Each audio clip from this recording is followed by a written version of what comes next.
Assalamualaikum warahmatullahi wabarakatuh. Perkenalkan, nama saya Edmu Yulpizar Abdan Syakura, guru pendidikan agama Islam di sekolah SMAN 1 Rantau Kabupaten Tapin. Hari ini saya akan menyajikan sebuah paparan mengenai aksi nyata modul perencanaan pembelajaran SMA atau SMK, yakni tentang rumusan CP atau capaian pembelajaran dan ATP, alur tujuan pembelajaran, mata pelajaran pendidikan agama Islam fase E, kelas 10. Sebelum itu, kita harus mengetahui mengenai pengertian capaian pembelajaran. Capaian pembelajaran adalah kompetensi yang diharapkan dapat dicapai oleh peserta didik di akhir fase untuk suatu mata pelajaran. Satu fase berjarak 2-3 tahun untuk memberikan kesempatan belajar yang lebih fleksibel dan mendalam. Lalu, hal penting yang perlu dipertimbangkan saat menyusun ATP atau alur tujuan pembelajaran yang pertama adalah kemampuan prasyarat. Perhatikan kemampuan prasyarat yang perlu dipelajari peserta didik untuk menguasai kompetensi pada capaian pembelajaran. Kedua, cakupan dan keluasan tujuan pembelajaran. Tujuan pembelajaran sebaiknya tidak terlalu umum. Pertimbangkan untuk memecah tujuan pembelajaran yang terlalu umum ke dalam beberapa tujuan pembelajaran. Yang ketiga, keterkaitan antar tujuan pembelajaran. Perhatikan, apakah materi dalam sebuah tujuan pembelajaran sudah cukup didukung oleh materi dalam tujuan pembelajaran yang lain. Cara menyusun ATP atau alur tujuan pembelajaran. Yang pertama, memahami rasional tujuan pembelajaran dan karakteristik mata pelajaran sebelum merancang pembelajaran dengan membuka dokumen capaian pembelajaran. Yang kedua, menguraikan capaian pembelajaran dengan membaca dan menemukan kompetensi-kompetensi yang diharapkan dari murid pada akhir fase serta konten esensialnya. Yang ketiga, melihat dan memahami elemen keterampilan mata pelajaran. Yang keempat, menentukan alur tujuan pembelajaran dengan melihat kebutuhan muridnya. Dan yang kelima, berdiskusi dengan guru mata pelajaran terkait. Bapak Ibu yang saya hormati, berikut adalah alur tujuan pembelajaran yang saya coba rancang untuk kegiatan di SMAN 1 Rantau pada mata pelajaran pendidikan agama Islam dan budi pekerti fase E, kelas 10 SMA. Silakan Bapak amati.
Bapak Ibu yang saya hormati, dalam menyusun tujuan pembelajaran, Bapak Ibu bisa mengkreasikan dan mengelaborasi tujuan pembelajaran sesuai dengan kebutuhan murid. Jadi, tidak harus seperti ini. Tetapi untuk capaian pembelajaran dan elemen itu sudah pasti, jadi tidak dapat dirubah-rubah. Setelah Bapak Ibu melihat capaian pembelajaran dan elemen serta menyusun tujuan pembelajaran, Bapak Ibu bisa ke bagian materi yang akan dipelajari pada fase yang dijalani. Selanjutnya, Bapak Ibu beranjak kepada pemahaman bermakna bagi murid. Jadi apa yang murid dapatkan setelah pembelajaran tersebut? Pada bagian ini, pemahaman bermakna ini bebas, bisa Ibu kreasikan. Setelah itu, Bapak Ibu menyusun ruang lingkup materi. Seperti yang saya contohkan adalah elemen Al-Quran hadis. Yang pertama, pengertian berkompetensi dalam kebaikan dan etos kerja. Yang kedua, dalil mengenai berkompetensi dalam kebaikan dan etos kerja. 3. Kisah tokoh teladan dalam berkompetensi dalam kebaikan dan etos kerja. 4. Cara berkompetensi dalam kebaikan dan etos kerja dalam kehidupan sehari-hari. Dalam ruang lingkup materi ini, Bapak Ibu bisa mengelaborasi. Selamat mengelaborasi Bapak Ibu. Setelah itu, Bapak Ibu bisa langsung memilih penilaian atau asesmen yang akan dilakukan dalam materi tersebut. Ini diserahkan kepada Bapak Ibu guru dengan mengelaborasi penilaian apa yang cocok untuk murid. Setelah itu, lanjut kepada metode pembelajarannya apa dan menentukan alokasi waktu.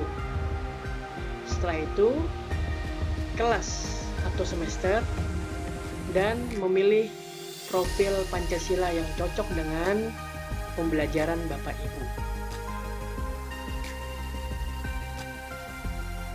Untuk lebih lengkapnya, Bapak Ibu bisa mendownload di Play Store aplikasi Merdeka Mengajar. Aplikasi ini sangat luar biasa membantu Bapak Ibu dalam melakukan suatu pembelajaran. Di bagian perangkat ajar ini contohnya bisa kita lihat buku murid di sini dan banyak RPP yang bisa disesuaikan dengan kebutuhan Bapak Ibu di sekolah. Dan untuk pelatihan mandiri seperti saat ini adalah mengenai tentang perencanaan pembelajaran SMA atau SMK. Jadi sangat-sangat membantu. Dan jika Bapak Ibu menginginkan buku mata pelajaran yang lengkap untuk kelas 10 mata pelajaran pendidikan agama Islam, bisa mengakses di website berikut ini. Nanti akan saya taruh di bagian deskripsi.